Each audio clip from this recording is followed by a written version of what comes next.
chemistry of this team, probably offensively, but both across the board, kind of how do you see it now? You seem to them kind of come together. You see more, closeness across the board. How does it help as you start having success? We obviously have more fun. Our kids have been upbeat. Our kids have been working hard the whole year. So we try to stress, have fun while you're working hard, if you can do such a thing. And we try to make it a great environment for our kids to be around. At the same time, ultimately, wins are what make you happy. That's what drives the trade. So whenever you're able to stack 2 Big Ten wins back to back like we did, obviously the attitude around the buildings a lot more uplifting, a lot more encouraging, and I think the confidence levels continue to rise. Does Smith Center, because the guys are wanting to be there more, I assume they're wanting to be there more, does that kind of help and draw that all together because they got another things to do there all the time? Oh, absolutely it does. Okay. Absolutely You see it does. that? It's a place. I mean, it's remarkable. I mean, the kids actually want to be there. They want to hang out there. They want to fellowship together. So it's a great building, a great structure for us, and to me, it's going to be great for the future as well. And I think that's one of the pieces that, in my opinion, has helped mold this thing together so far. You sort of figured that could happen or would happen, or how do you think was going to work this year? Yeah, we thought we knew it happened. It's just a matter of when we will try to start putting everything together and playing 4 quarters of football. Like I said, the chemistry on the team was already there. That's been there. It's just a matter of putting the finishing touches on, finding ways how to finish a couple games. And we've been doing that so far this last half of the season. Rod, Just gotta keep building. Rod, how much did the weather dictate the game plan? A lot. I mean, it was a change of course probably right after the first series. If you go back and you watch, I tried to take a shot with Bebe early on, and he let one get through. He should have caught it, but he let it get through. But the conditions were what it is, and so we threw it one other time and dropped another one. It was just tough. You talk with the quarterback, they said the balls were extremely soaked. It was just hard to handle. What I was proud of is our guys didn't fumble, didn't put the ball in the turf at all. So that was huge, in my opinion. And then obviously our offensive line being able to control the line of scrimmage was the most important thing. During the course of a week, are you watching the weather the whole time, and are you game planning for that kind of situation, or is it, well, this is what we have to change? No, absolutely you are. No, you never know exactly what it is till you get into it and how bad it's going to be. During pregame, we thought, okay, if it stays like this, we'll be fine. But as the day just went on, and we knew it was going to be a steady rain, but goodness, it just kept coming, and it got to the point where it was just tough to throw the football. I tried to steal one on the reverse pass with Casey one time, just trying to kind of gut punch him a little bit, trying to steal one at the end because we got him in the right coverage. But once again, it was just one of them things that's hard to handle, and you try it one time, and after that, you got to go back to what's working. Given that, Rod, Brandon didn't have big stats, but 0 turnovers. Yeah. Where did he do well? Yeah. Well, first off, I could care less if we have any stats.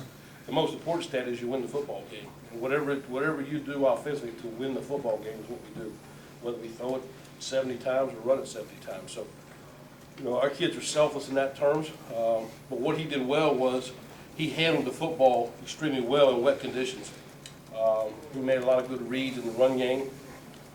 He made some very pivotal pulls on some reads that actually he got out and got 5, 6, 7 yards at times. One time he got 10, 11 yards.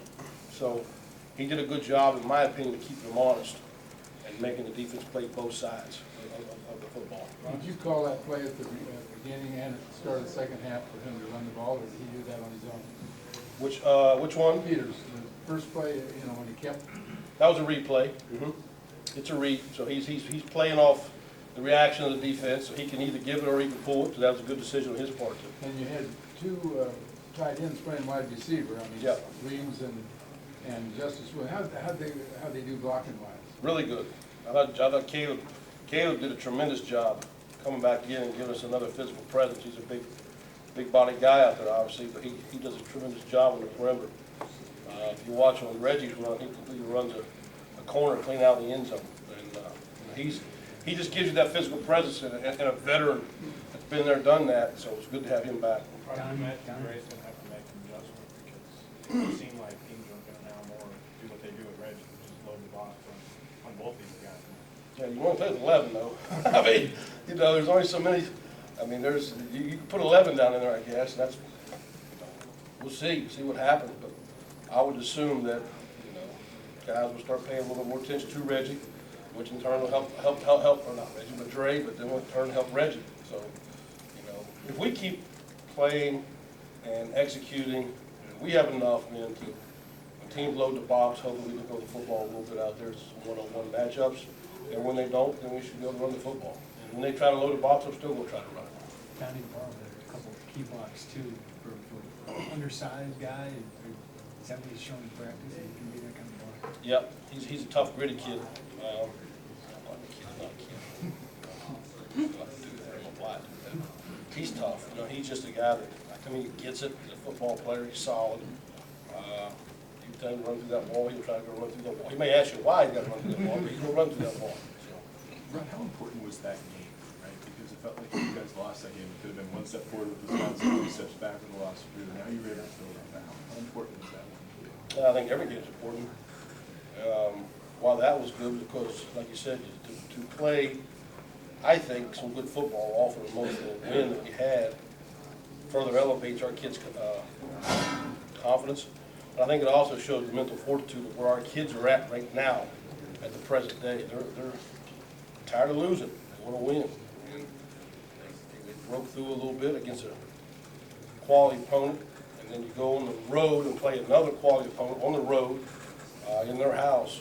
And to be able to build on that, to me, is a testament to their fortitude as far as where they're at right now mentally and physically. We got to keep. You know, there's no time to settle. Obviously, we have a lot of work ahead of us, and I think our kids are hungry. Coach, Doug Kramer was rated as by Power Football Focus as the best center last week. Just how impactful did you see him being just in that Purdue game? I thought he did a really good job. I didn't know that, but that's cool. You know, Doug was reaching two eyes and two-eye techniques all day long Saturday when we run some of our zone stuff. And it's hard to do. He didn't get much help. He did it on his own.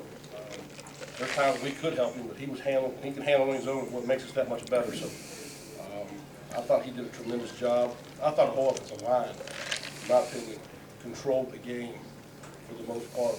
And once again, I think our guys taking care of the ball and scoring at opportune times really put pressure on Purdue. Because, you know, whenever the conditions are adverse, boy, every time you score, that's pressure.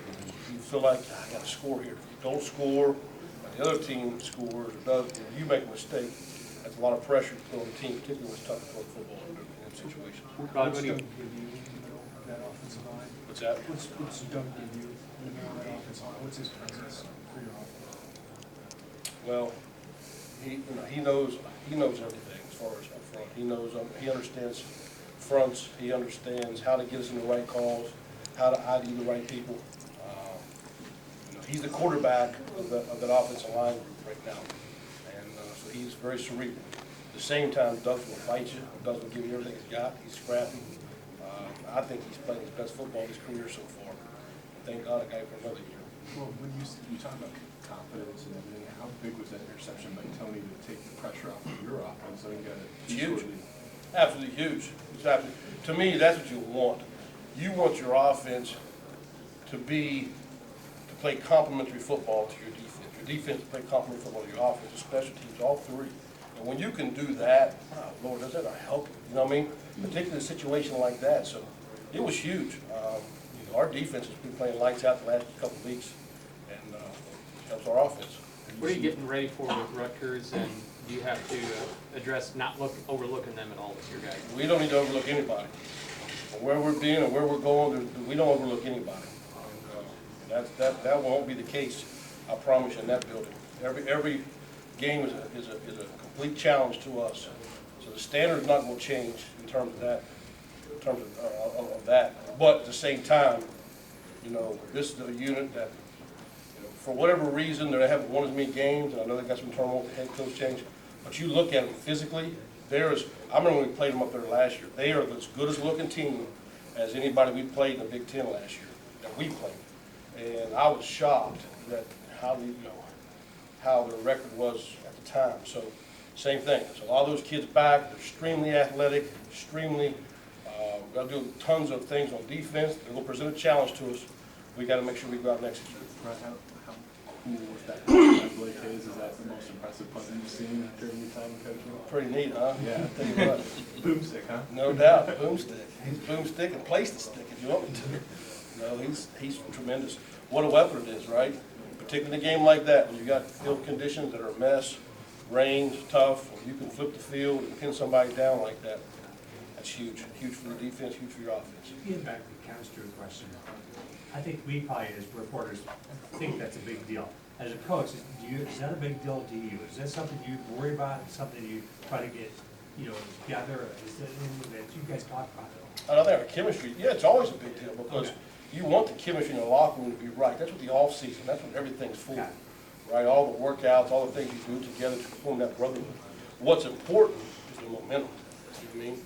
When you start doing good things, and you see things happening, you get wins, the momentum starts to change. That's what, to me, you add that on to the chemistry, then you possibly got something going on.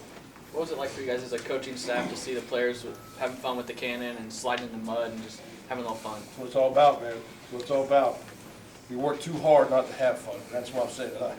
If our guys want to play in the mud, jump in the mud after a game, after a big win, I probably should have went there with them, to be honest with you. If I knew they was doing it, I'd have been there. But at the same time, that's what it's all about. It warms your heart to see that, and I hope we jump in the mud a lot more.